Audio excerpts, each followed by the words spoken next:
British Gymnastics is a success story for Team GB. In this Olympic year especially, it's a story that children around the country want to be a part of. They flock to gyms across the nation, hoping to live the dream and share in the success. For many, it's a positive experience, but it does not end well for everyone. Here's a fact, right now.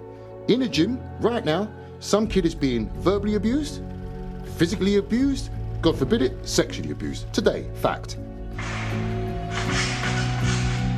I haven't watched gymnastics since I was 15 years old. I can't watch it because I know what I'm watching is child abuse. Over the past 30 years, there have been many complaints about the treatment and bullying of gymnasts. Coaches have also been jailed for offences ranging from sexual assault to rape.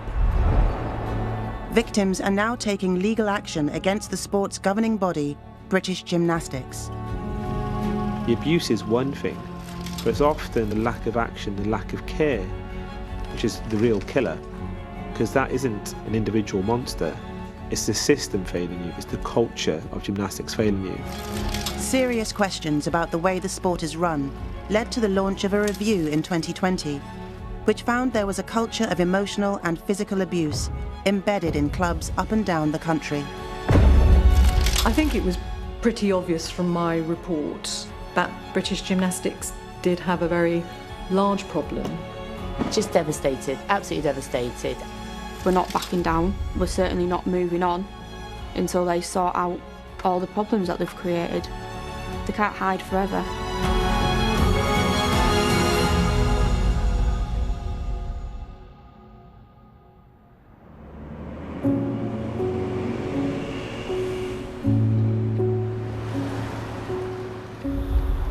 This particular day was the day that the Olympic torch was coming through York.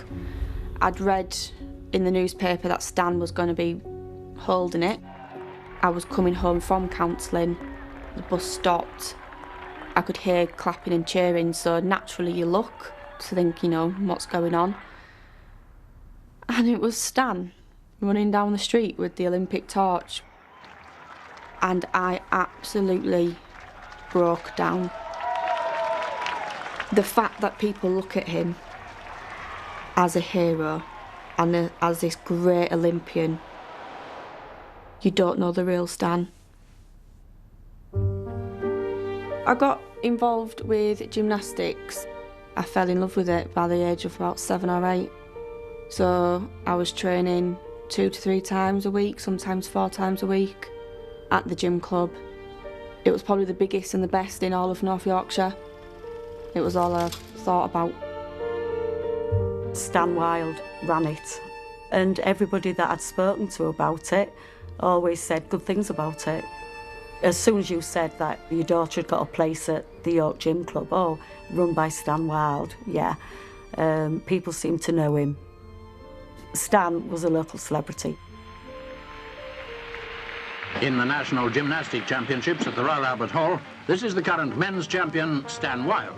Stan Wild had been a fixture in British gymnastics since the 1960s. And here's Stan Wild again, demonstrating his mastery on the parallel bars. He makes it look so easy, but of course, that's how he held on to his title. He had represented Britain twice at the Olympics, in 1968 and 1972. All of which helped when he came to set up his own gym in York, his hometown. As a girl, I didn't necessarily see anything bad in him. It wasn't until I started growing up and I went through puberty and I noticed that the places where he was putting his hands wasn't normal. It would start off with a smack on the bum, you know, just as if to say, oh, well done, you've done a good job. But then that smack on the bum would then turn into a caress of the bum, and he'd have his hand there, and he'd hold it there, and he'd be massaging my buttocks. So I started thinking, well, this is a bit weird. You know, my mum doesn't do that to me. As I got older and I started to develop more, he started doing more. So the older I got, the braver he got. And as a little girl, I remember the thickness of his moustache prickling my skin, and it started making me feel really ill. He wrecked my life emotionally, mentally. He touched me in places that no little girl should be touched. Nikki says what happened there has kept her from making the walk to Stan Wild's gym for the last 15 years. The one thing that I found really strange within the gym club itself was the fact that he had a basement. Now, it's not just a normal basement. There's dozens upon dozens of bunk beds. I stayed over there a handful of times when we had big competition coming up. I only ever recall Stan being the one to patrol all night, to keep an eye on the girls, to make sure they were sleeping in preparation for the competition. There was one incident where I saw Stan. He was stood next to the bunk. He's doing his rounds. There's 3 bunk beds, and then it's my turn. The height of the bunk bed was like the height of him. So I could smell this stale breath breathing on me and the hot air. And I made the excuse of stretching and rolling over to the other side, and that spooked him and he carried on moving on. And then after that I didn't go to any more sleepovers.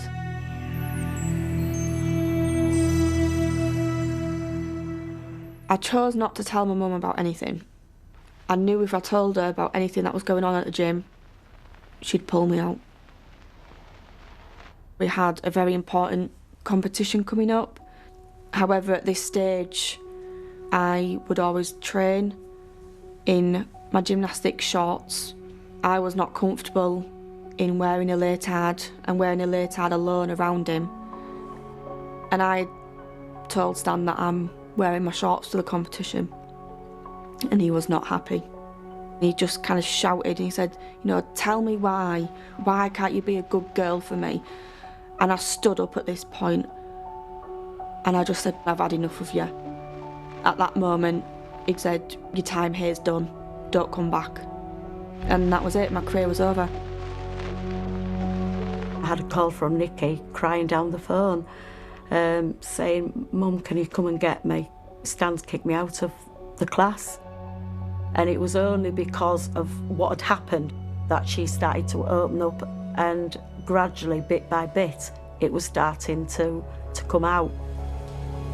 I went straight to the police. But it was heartbreaking because I felt as a parent I should have seen what was happening. In 2008, North Yorkshire Police's investigation of Stan Wild went nowhere. Wild denied Nikki's accusations. She was told that the evidence was not strong enough to charge him.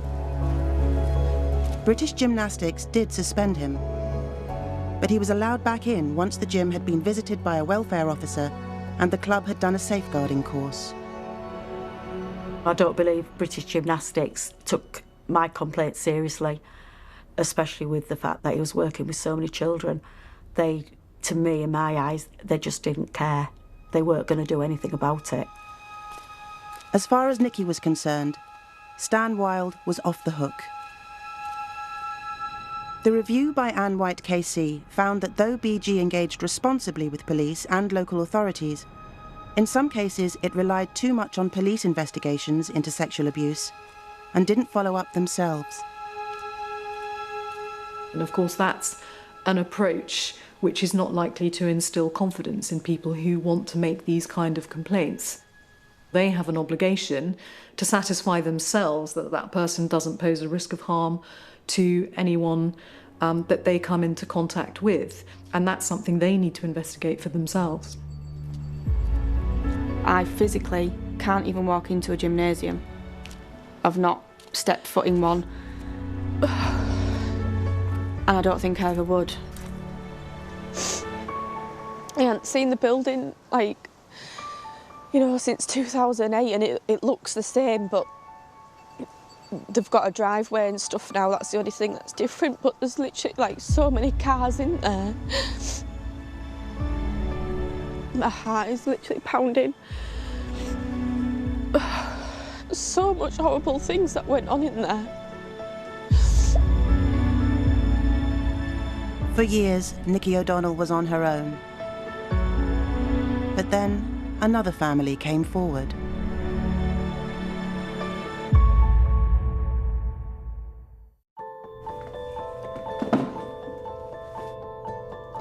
It's called Women's Artistic Gymnastics, but in reality, it is girls' artistic gymnastics.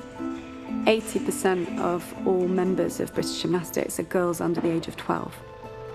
There was a key moment in the history of gymnastics where everything changed. It was a moment where, particularly in Russia, key coaches from the men's side of the sport came in to coach female gymnasts. Practices were brought over from Russia's rich history of circus, and it went from being a discipline that was very much about artistry and feminine qualities within the dance into a practice which really prioritised and rewarded dangerous skills that were extremely difficult to perform. The abuse was woven in at that point because it was about women conforming to sets of aesthetic ideals which required them to remain in a prepubescent state. Coaches believe the skills must be taught to the young girls, and that post-16, the girls will be too heavy to lift, too heavy to learn the more difficult skills. Claire Hefford was herself an elite child gymnast. She says that from the age of 10, she experienced physical and emotional abuse from her Russian coach in the UK. She is suing British Gymnastics. We weren't allowed to speak during training sessions. It was run like a military training camp. We were reprimanded, we were ostracised, we were thrown out of the gym. And when you put a child through 6 hours of criticism, 6 days a week, over an extended period of time, you come out of that system pretty broken. Everybody's been brainwashed into thinking that what's going on is needed and necessary to achieve in gymnastics. There have been repeated allegations of emotional and physical abuse in clubs across the country. But for nearly 20 years, sexual cases have kept cropping up too. In August 2021, at Reading Crown Court, senior British gymnastics coach Stuart Woods stood trial for sex offences against children. He was very flamboyant, he was quite charming. He became a mentor. He then became the GB unit leader.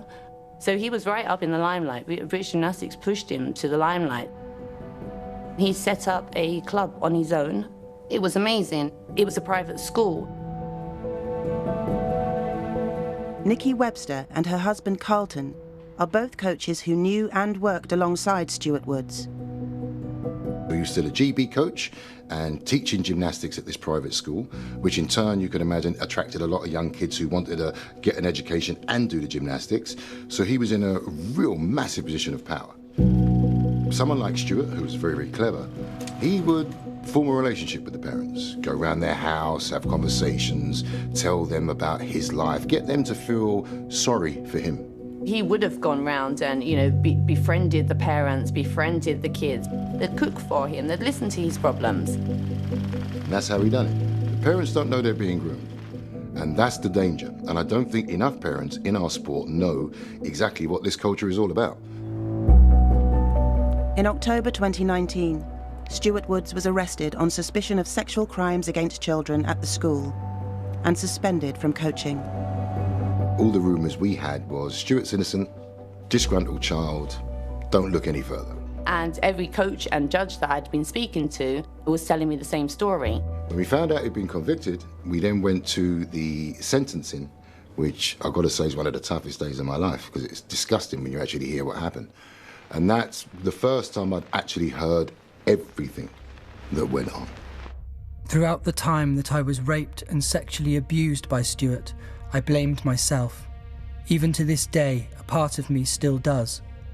Not only did Stuart deprive me of my dignity and my virginity, but he poisoned my perception of my parents, my friends, and my family, whilst convincing me that the only person who would ever be there for me was him. After the sexual abuse and rape had stopped, it left me numb, and still to this day, the only emotions that I can recognise are fear, anxiety, anger, and occasionally sadness. The abuse sustained was physical, mental, and sexual, executed by a person twice his age. We were devastated, heartbroken, and traumatised. We too have been groomed, and the realisation of deceit and betrayal we have suffered is nauseating. Stuart is not a bad man. He is a monster. No man could commit such heinous crimes and be prepared to continue their life as if nothing had happened.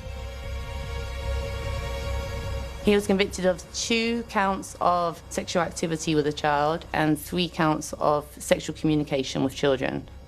Made me feel that I was duped, that I might be gullible, because again, I know this guy. I've shook this man's hand, been tutored by him, been mentored by him. Yeah, just devastated, absolutely devastated. So we went to the park. There's a park opposite the court. There was a couple of parents that were walking up to us to ask us who we were and why we were there. And I'll never forget, the woman walked up to me, she went, "Who are you?" And I said, "I'm Carlton Webster." She said, "Why are you here?" And I said, "Well, I'm here, actually, to see what that disgusting man in the dock had done." And she turned around and she said, "Look, you're the first BG coaches that have actually expressed any support for us.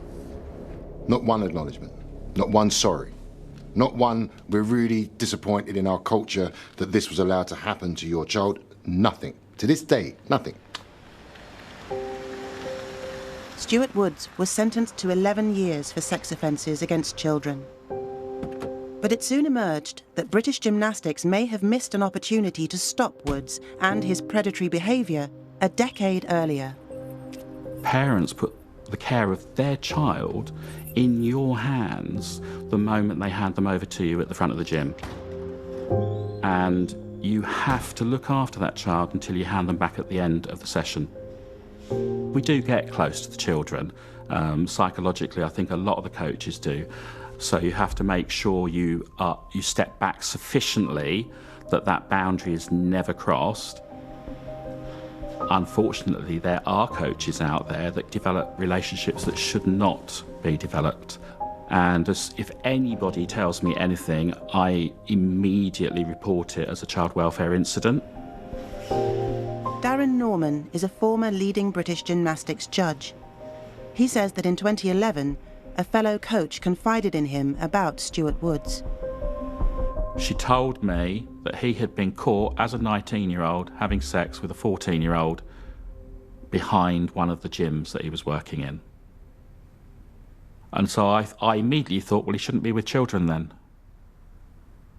That's not allowed. It's against every possible thing when you are in control of a minor. And I immediately told British Gymnastics.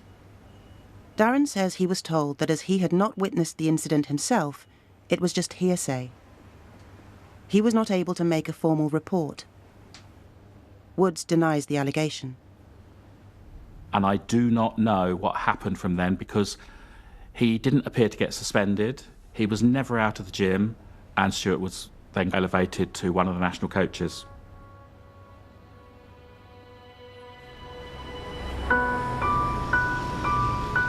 Well, I've always lived in York.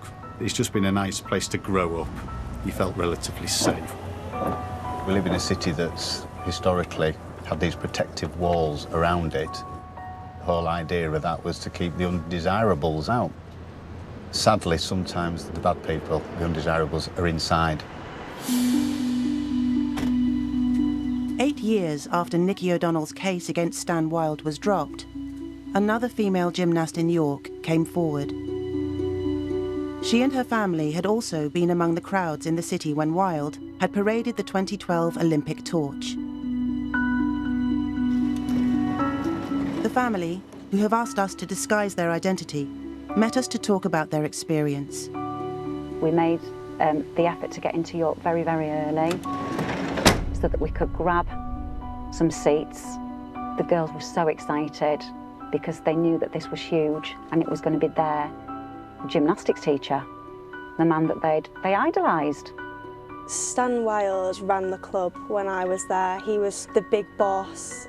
Everybody looked up to Stan and everyone just always wanted to be around him and have him teaching them. Gymnastics sort of began to take over my life because going every week and constantly I just wanted to keep getting better and better and just improving on myself. But the family's view of Stan Wild was to change. It was Christmas Eve, everybody's excited. We always go to the Nativity at our local church. On the way back, my wife decided to take the two younger children in the car back, and me and my two daughters decided to walk home. And you're just talking about what you're going to be leaving out for Santa and all, you know, that. And then just literally out of the blue, my eldest daughter just said, "I don't like the way Stan pretended to kiss me." And it was just sort of a double take. "Darling, what do you mean, darling? What are you saying?" I was about 10. He sort of like crawled over to me and pushed me back off the bench backwards onto a mat behind me and got on top of me and then pretended to kiss me. And I could feel his bristles on the side of my face. Your whole focus is changed then from Christmas to what's going on here. You know, this isn't right. Something's happened not right here. I was stood in the kitchen preparing, it was Christmas Eve, and he opened the front door. And the first thing he said to me is, "We need to talk." You wonder how far's this gone? And it was a sickening feeling. And I was speechless and I didn't know what to do. I felt helpless. We were out of our depth, but we knew something needed doing, and that's when I phoned the NSPCC, explained to them what had happened. And during that phone call, the call handler put us on hold whilst they called the police. And that was the start of the battles to get justice. I had a policewoman phone me up and inform me that another family have come forward regarding Stan Wild and would I be interested in reopening my case. And she didn't even have a chance to finish off a sentence before I said yes, absolutely.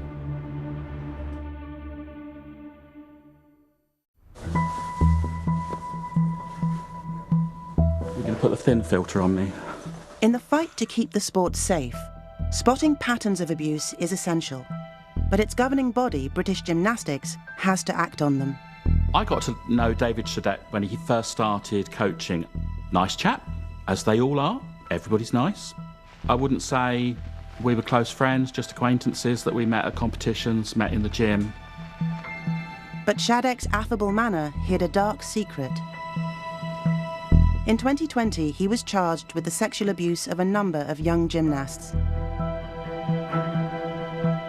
Darren Norman says he had tried to warn British Gymnastics about Shadett around 15 years earlier. I was at a national competition up north, and while we were there, we went back to the bar and he bought his beer, he bought a Bacardi and Coke, didn't think anything of it until he walked back to the couch and gave the Bacardi and Coke to the gymnast. She was very young, 13 or 14. So I went over to the hierarchy of British Gymnastics. I said, "You know that Dave is giving Bacardi and Cokes to this gymnast that he is also sharing a room with, albeit with the consent of the parent." And their answer was, "That's up to him. Don't get involved." David Shadett continued to coach until he was suspended in January 2018. It had been a fundraiser for his gym the year before that had given Essex Police the chance to put him behind bars.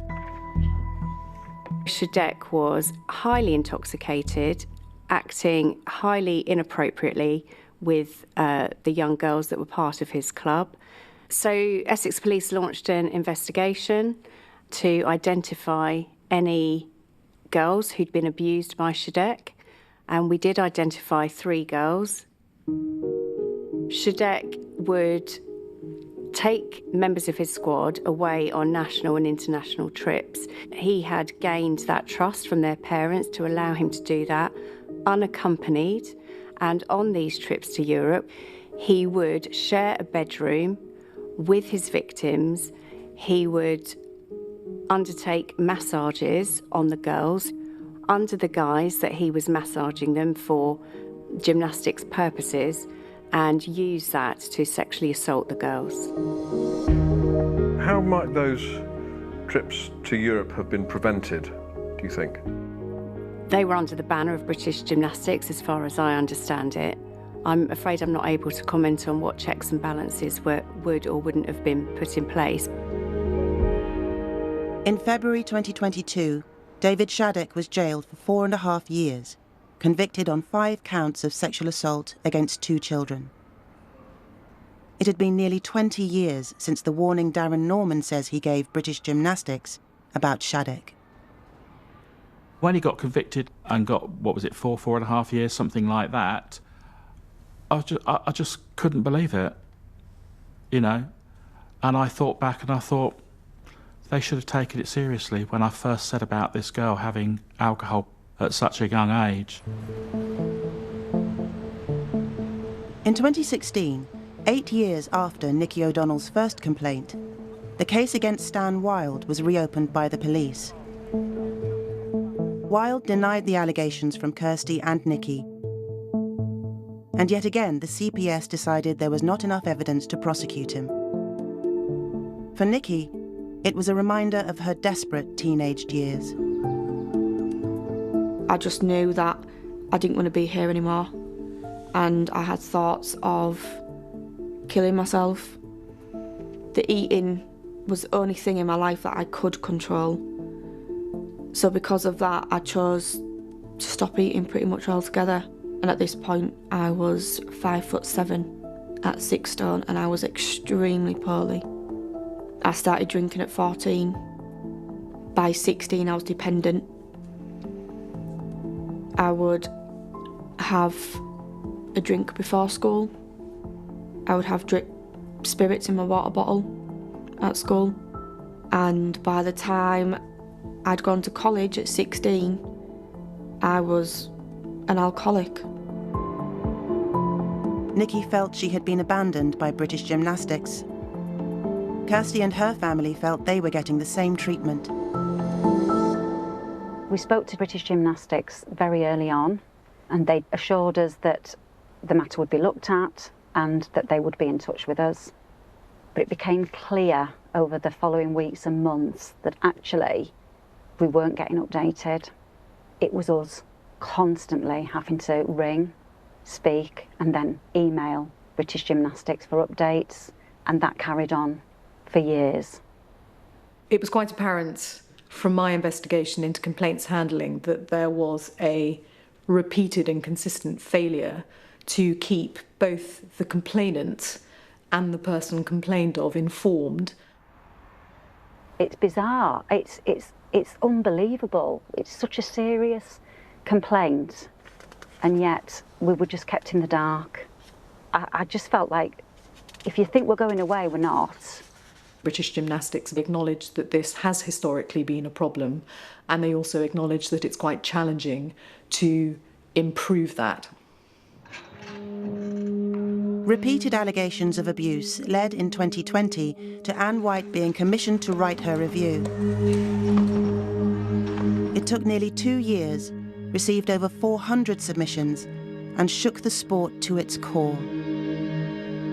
It seemed to me very apparent that there was a culture of abuse, and by that I mean that certain types of behaviour, emotional behaviour, and the imposition of excessive physical demands or physical treatment of gymnasts was so prevalent and so consistent at certain particularly high levels of the sport that it was normalised, and in that sense had become a culture of abuse. Anne White found that sexual abuse was not systemic. British Gymnastics says it has banned 64 coaches. It has increased resources, but is struggling to deal with a number of complaints. Part of the reason for that is that there's a big backlog of complaints, which is going to be difficult for British Gymnastics to shift. So the continuing delay and the acknowledgement by British Gymnastics that this is a problem is obviously going to disconcert the community. Picking up the phone to British Gymnastics to report is scary. The first time I did it, it was pretty terrifying. They don't make you feel like you're doing the right thing. Instead, they make you feel like their job is to question what you're saying, and that really discourages a lot of people at the first hurdle, essentially. And as long as they are not focusing on working very, very collaboratively with survivors and whistleblowers who've come forwards to report the abusive coaches that are still in their ranks, then the sport can't change.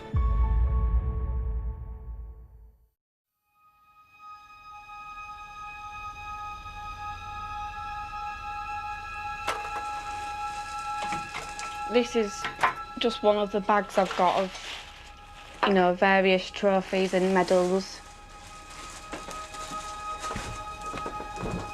I haven't seen any of them in over 10 years.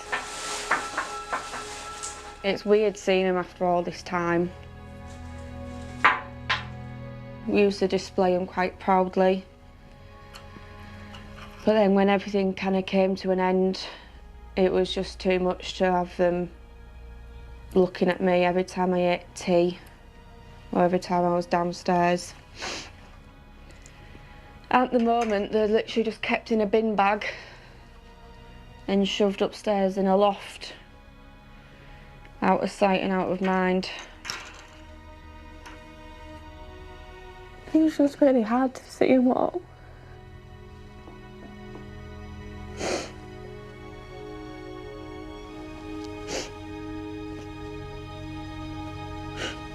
In late 2020, the York-based coach Stan Wild was finally banned. This was nearly 5 years after Kirsty and her family had complained, and 12 years after Nikki O'Donnell had first raised the alarm. And then another woman came forward. It was a Sunday morning, and I was scrolling through social media, as you do when you're in bed on a Sunday morning, and I saw an article by Nikki. And I started to read, and my blood went cold, and I just knew in my heart. It's a strange thing to say, but I just knew who it was.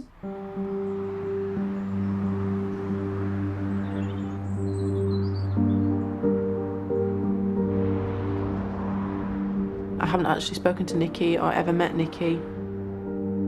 We had a chat through social media. We had several chats, and she was really lovely. And I'm so sorry that this has happened to other people. I know for a fact that I'm not the only person that he's abused. We're not blind. We're young, vulnerable, naive children, but we're not stupid. We can see what you're doing. Hi. Hello. How are you? Oh, it's so nice to have you.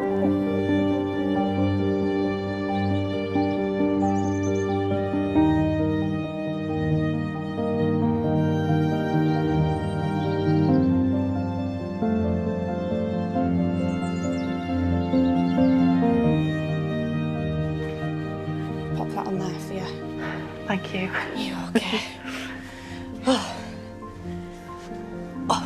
How are you feeling? A bit shaky, actually, in a strange way. It's weird, isn't it? Yeah. Like, we would have never have met. Yeah.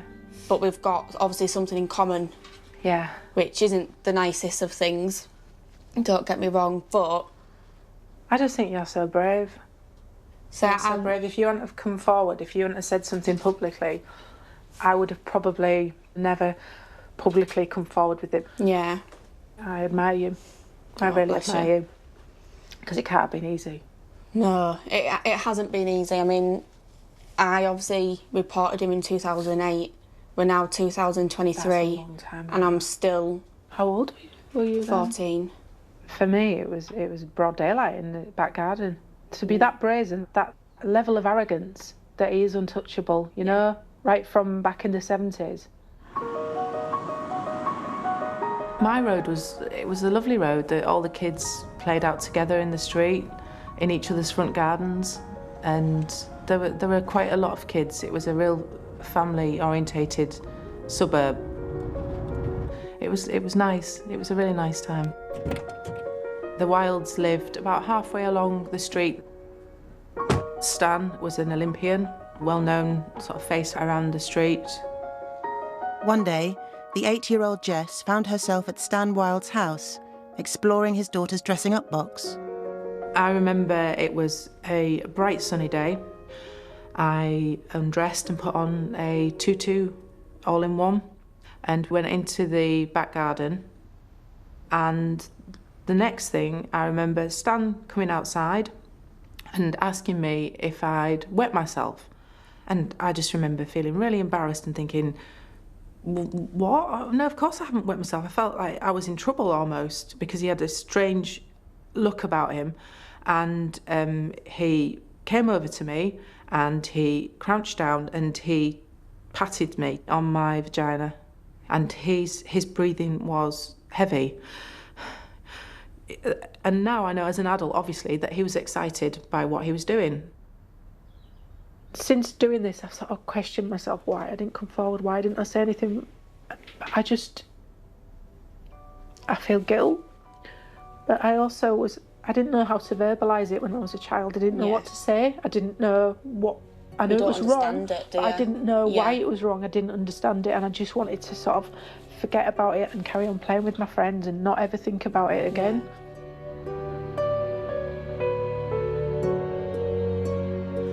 After I'd read Nicky's story, I felt sick. I felt physically sick. I showed it to my husband. I had a cup of tea, and then I messaged Nicky. I sent her a message and I just said, it's happened to me too. I decided that I needed to go forward with it and go to the police. Despite the number of complaints against Stan Wild, the CPS did not bring any prosecutions. In Jess's case, Wild denied the allegation, and the CPS said there was insufficient evidence of a sexual act. So if you think about it, from the 70s, when he touched me, he's conned a whole city, hasn't he? For someone like Nicky, who has tried and tried and tried, and then finally gets this kind of, response. Stan Wild has been banned for life for being an abusive coach. The White Review's come out. She's at this point thinking, finally, we're going to get these answers, and actually, it doesn't happen. The present trustees of York City Gymnastics Foundation say their policies and procedures have been reviewed by the appropriate authorities and they comply with best practice. I am suing British Gymnastics for all the many, many failings that they've done over the years. It's about BG. It's always been about British Gymnastics. We want them to accept responsibility. Since the White Review's come out, British Gymnastics are claiming to change and that they're going to do better. So they've got the perfect opportunity with my particular case to do just that, to change and to do better. I think British Gymnastics are using some very deliberate delay tactics when it comes to the handling of the legal claims. In 2023, British Gymnastics recorded a loss of £2.9 million. Reform and legal costs totalled over £750,000. British Gymnastics will obviously feel that the burden of effecting cultural change and improving the way in which complaints are managed is a very heavy one. Part of the obvious problem with that is it costs time and money responsibly and diligently to resolve complaints. It's something that you have to invest resources in at a time when obviously many organisations lack resources. British Gymnastics' response to the White Review was Reform 25, a 41-point action plan that it says has changed coaching practice, increased support for safeguarding, and prioritised learning and development. They know perfectly well that it's about more than press releases and new brochures. They know that it's got to be root and branch change. They don't truly understand how in jeopardy the organisation is, because they've put all their effort into writing the Reform 25 document, which sets out exactly how they're going to change the culture of the sport. And they believe the marketing copy that they've written, not realising they don't have the competency to see it through, and not realising they don't have the full understanding of the issues to make the changes required.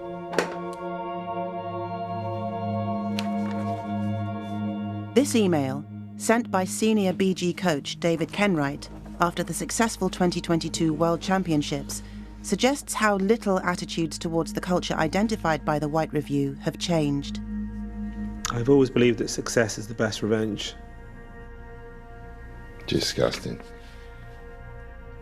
For all the knocks, setbacks, disappointments, the attacks on professional and personal integrity, the naysayers, that's me, and non-believers, me, this one fact remains: we overcome it all. What have you overcome, mate? You're a naysayer. Apparently I am a naysayer. Well, then here's to the naysayers. He's painting whistleblowers who are reporting legitimate safeguarding concerns around athlete protection as naysayers. We've still got this culture whereby if you raise abuse, you are the problem, not the abuser. If you raise abuse, you may harm our ability to succeed. This is the national coach. It shows a total failure to understand what abusive coaching is, what poor practice looks like. If this has happened after the White Review, and this guy's saying this, he should just be thrown out. Success is the best revenge. Best revenge for what? Well, they've learnt nothing. They've learnt nothing then. And this guy has clearly missed the entire point. I spoke to British Gymnastics about this letter when it came out, and was assured that disciplinary action had been taken. But that coach remains in position. BG are very good at looking good. What they are terrible at is solving a problem. That is not radical, robust action which signals to the community that they've taken the White Review seriously and have gone beyond the recommendations to ensure that cultural change happens. Here's a fact, right now. Today, on the day of recording, right now, in a gym, right now, some kid is being verbally abused, physically abused, God forbid it, sexually abused. Today, fact. That's how the culture, to me, hasn't changed.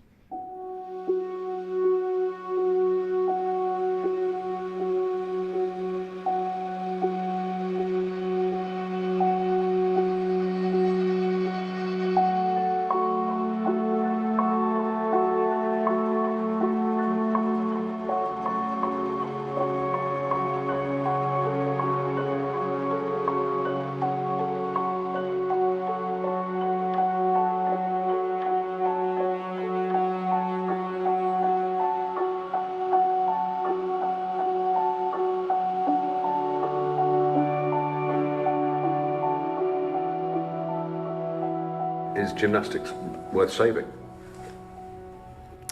Is gymnastics worth saving?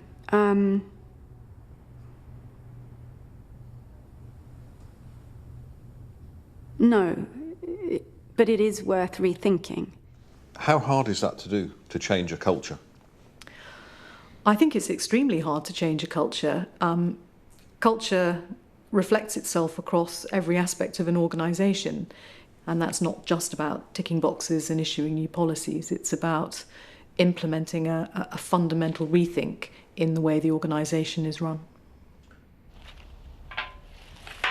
We're not backing down, and we're not giving up like the hope we will. We're certainly not moving on until they sort out all the problems that they've created. They can't hide forever. I feel if me doing this has just helped one person know that it's not them, it's not their fault, it's him, then I've done something good. Something good will come of it. It wasn't you, it was him.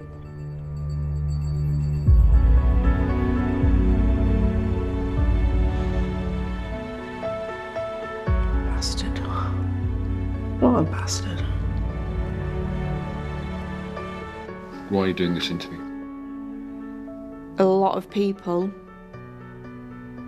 have spoken to me personally about their experiences, but are yet to come forward and report it to the relevant parties. I think part of that is because they don't feel they're going to be believed, because my case has never gone anywhere. And part of that is they just don't have the courage yet, or the strength, or they just, they just don't want to have to relive that trauma. And I just want to show people that you can talk about it. I hope that it encourages people to speak up.